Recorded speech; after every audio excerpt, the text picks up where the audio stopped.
از 15 دسامبر 2024 دیگه برای خرید خونه‌هایی با قیمت 1 تا 1.5 میلیون دلار نیاز به پیش پرداخت 20% ندارید. برای خونه 1 میلیونی به جای 200,000 دلار فقط 75,000 دلار. برای خونه 1,250,000 دلاری به جای 250,000 دلار تنها 100,000 دلار و برای خونه 1.5 میلیونی به جای 300,000 دلار فقط 125,000 دلار پیش پرداخت نیاز دارید. این تغییر برای 3 گروه خریداران فرصت‌های خوبی رو ایجاد کرد.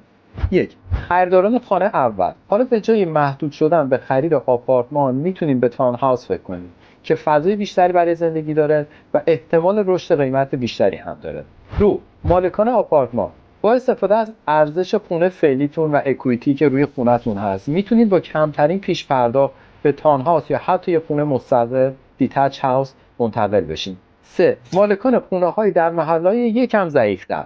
حالا میتونید با استفاده از ارزش فعلی خونه‌تون به خونه گرونتر در محله دلخواهتون نقل مکان کنید. بیاین با هم یه مثال رو بررسی کنیم. فرض کنیم شما آپارتمانی رو با قیمت 990,000 دلار قبلا خریدین و 74,000 دلار هم پیش پرداخت دادین. حالا میتونید یه تاون هاوس 1,250,000 دلاری بخرید و فقط 26,000 دلار به مبلغ پیش پرداختتون اضافه کنید. این یعنی ماهانه حدود 1,200 دلار پرداخت بیشتر وام و البته ماهانه حدود 300 دلار پرداخت کمتر استراتژی.